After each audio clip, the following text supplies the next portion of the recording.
Hello students, as in the last lecture we discussed about how to convert the finite automata into regular expression. ठीक है, और उसके लिए हमने एक थ्योरम डिस्कस किया था, random theorem. Now the application of the random theorem to convert a finite automata into regular expression with some problems. Construct a regular expression corresponding to the automata given by. हमें एक automata दिया है जो deterministic finite automata है और इसके लिए हमने रेगुलर एक्सप्रेशन बनाना है. ठीक है, तो रेगुलर एक्सप्रेशन बनाने के लिए सबसे पहले हम फाइंड करते हैं the initial state and the final state.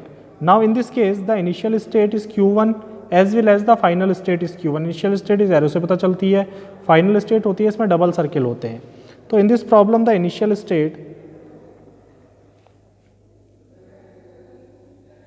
And final state is Q1. ठीक है, now we have to form the equations for all the states including in the DFA. अब इस डिटर्मिनिस्टिक ऑटोमेटा में जितनी भी आपके स्टेट्स हैं सभी स्टेट्स के लिए हम इक्वेशन डिराइव करते हैं. Now derive the equations for 3 states. हमारे पास 3 स्टेट्स हैं, that is Q1, Q2 and Q3. तो इनके लिए अगर हम इक्वेशन डिराइव करते हैं तो इक्वेशन बनाते कैसे हैं. पहले हमने ले ली स्टेट Q1, तो Q1 की इक्वेशन हो जाएगी Q1 इज इक्वल टू. तो हम देखते हैं कि किसी पर्टिकुलर स्टेट की इक्वेशन के लिए उस स्टेट में हम किन किन स्टेट से अप्रोच कर सकते हैं.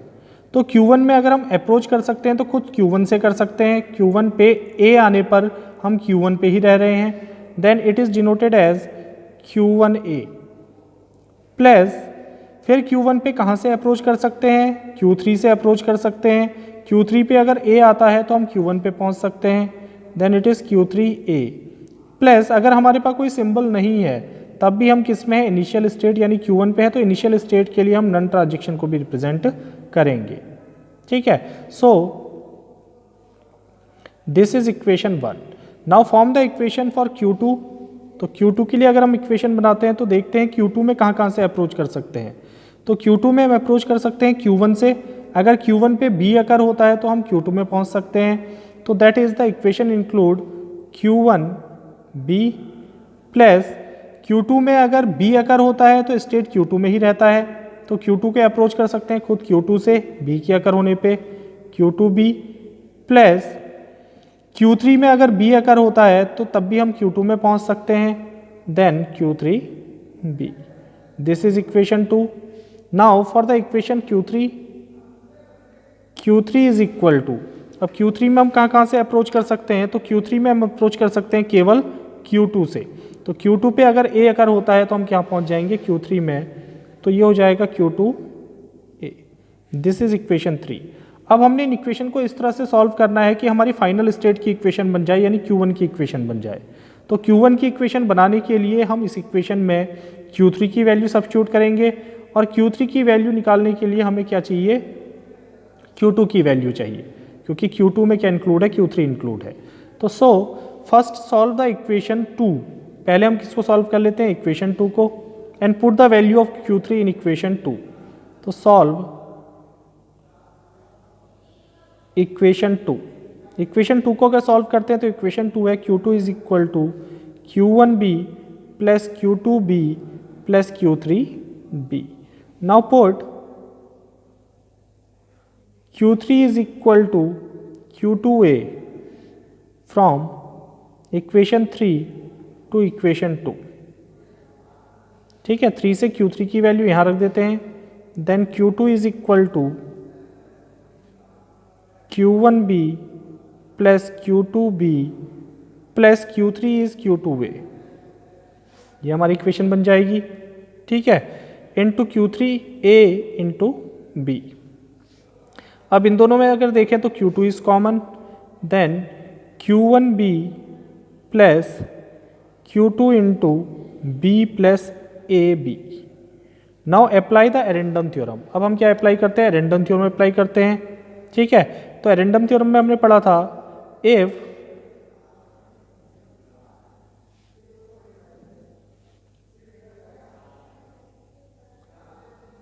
अप्लाइंग एरेंडम्स थ्योरम,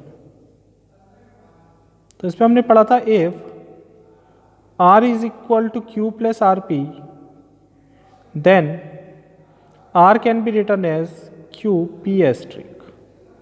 ठीक है, ये रैंडम थ्योरम था उसका स्टेटमेंट. तो यहाँ पर इसको अगर मैं R कहता हूँ, then R is equal to this is Q plus this is R and this is into P.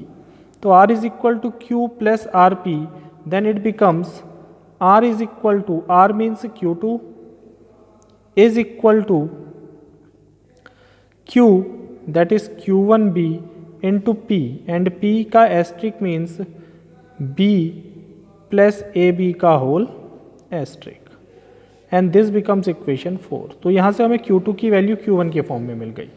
ठीक है, अब Q2 की वैल्यू अगर Q1 के फॉर्म में है तो हम यहाँ पर Q1 Q2 की वैल्यू Q3 हमें दिया है. ठीक है, तो Q2 की वैल्यू हम कहाँ रख सकते हैं, Q3 में, और Q3 की वैल्यू कहाँ पुट कर सकते हैं, इधर पुट कर सकते हैं. नाउ फ्रॉम इक्वेशन 3,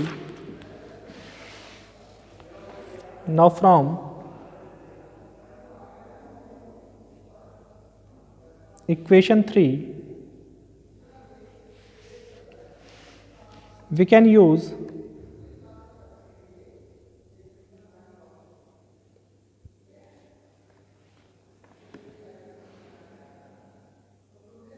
या फ्रॉम इक्वेशन 1 हम इक्वेशन 1 को रख लेते हैं और वहाँ फिर उसकी वैल्यू पुट कर लेंगे.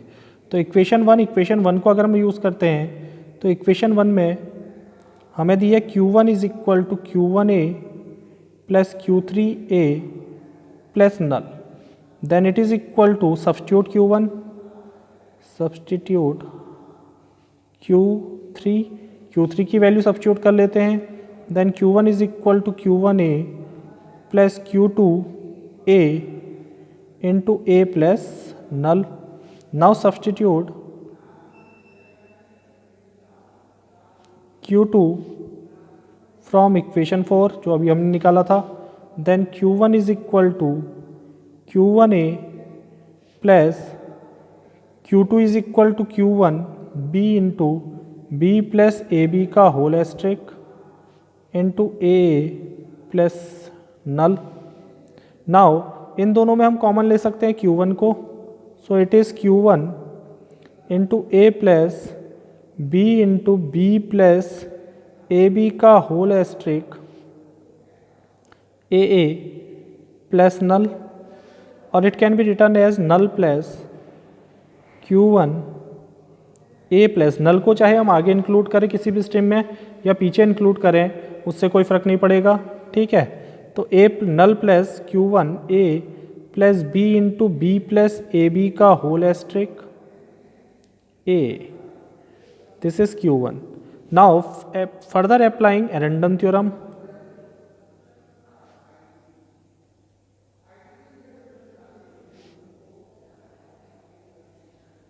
फिर से अगर रैंडम थ्योरम अप्लाई करते हैं तो वो हमने पढ़ा था R is equal to Q plus R P, then it implies, RP that implies R is equal to Q P asterisk. तो इसको अगर मैं R लेता हूँ is equal to Q plus R into P, ये पूरा P हो जाएगा. then it becomes R, that is Q1 is equal to Q null है into P asterisk. P means A plus B into B plus AB का whole asterisk into A का whole asterisk. So we can derive the equation for the final state. और Q1 हमारी final state थी, तो Q1 is equal to नल में हम कोई भी स्ट्रिंग कॉन्केटिनेट करें तो वही स्ट्रिंग मिलेगी. A plus B into B plus A B का होल एस्ट्रिक A का होल एस्ट्रिक. ठीक है, so the regular expression for the problem is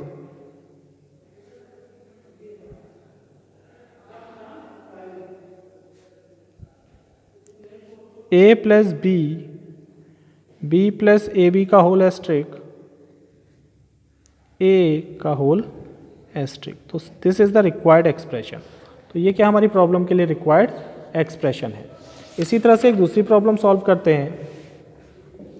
now consider the transition system. अब हमको एक ट्रांजिशन सिस्टम दिया है and construct A simplified regular expression. तो सबसे पहले इनिशियल स्टेट फाइंड करो.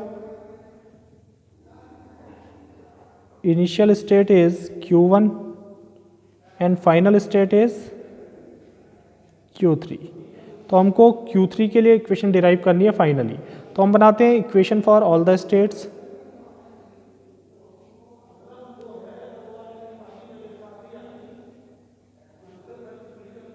इन तीनों स्टेट के लिए इक्वेशन बनाते हैं। तो Q1 के लिए इक्वेशन बनाते हैं।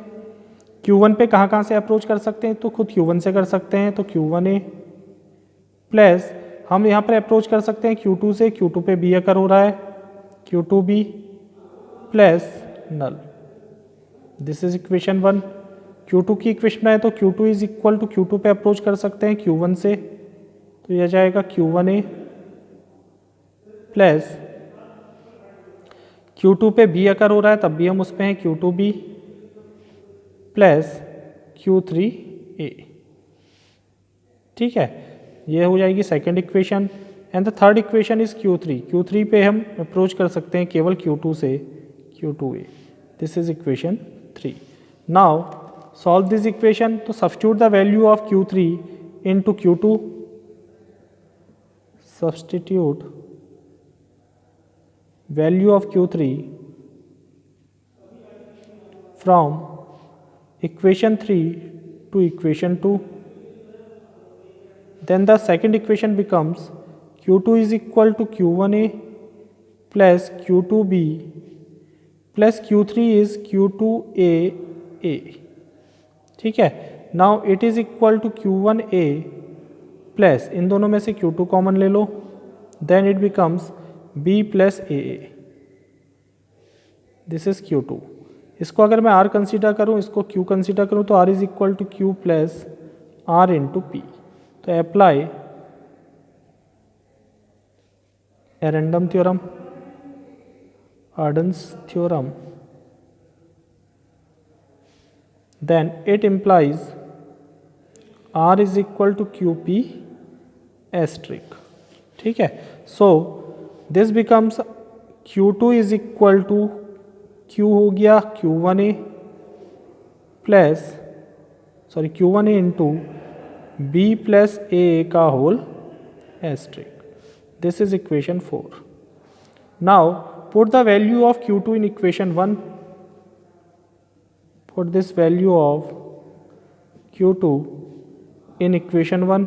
अगर इस वैल्यू को इक्वेशन 1 में पुट करते हैं तो इक्वेशन 1 बिकम्स, इक्वेशन 1 थी हमारी Q1 के लिए, तो it becomes Q1 is equal to Q1A plus Q2B plus null. तो ये हो जाएगा Q1 is equal to Q1A plus Q2 is Q1A B plus A का whole asterisk into B plus null. Then Q1 is equal to, यहाँ से भी Q1 common ले लिया, then it is equal to A plus A into B plus A का whole asterisk into B plus null. Then it becomes, null को आगे लिख लेंगे, then it becomes Q1 is equal to null plus Q1 into A plus A into B plus A का whole asterisk into B। Again applying random theorem, R is equal to Q plus RP, then it implies R is equal to QP asterisk. ठीक है, तो ये हो गया हमारा R, this becomes R, this becomes Q plus R into this whole value is equal to P। Then it becomes Q1 is equal to Q is null, ठीक है, into P asterisk A plus A into B plus AA का whole asterisk B का whole asterisk. तो ये value हमारी आ जाएगी Q1 is equal to A plus A B plus A का होल एस्ट्रिक इंटू B का whole asterisk. So this is the value of Q1, लेकिन हमारी फाइनल स्टेट है Q3। Now put the value of Q1 in equation 4। Put value of Q1 in equation 4। अब Q1 की value अगर equation 4 में रखते हैं तो इक्वेशन 4 थी Q2 is equal to Q1, तो Q1 की वैल्यू आ गई आपकी A plus A into B plus AA का होल एस्ट्रिक B का whole asterisk A into B plus ए का होल एस्ट्रिक। ठीक है, this value of Q2 is substituted to equation 3। हमको Q3 निकालना है तो Q3 इक्वेशन 3 में दिया है। Put this value of Q2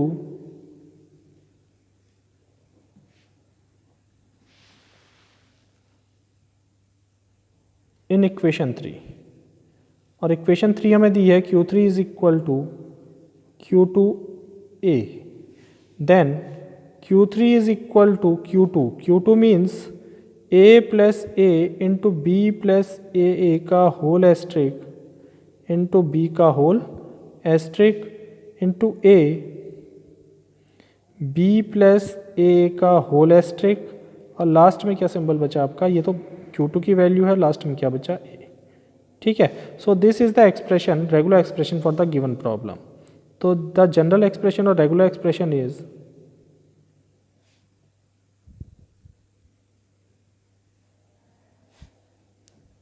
A plus A b plus ए का होल एस्ट्रिक इंटू बी का whole asterisk into a b plus ए का होल एस्ट्रिक इंटू ए।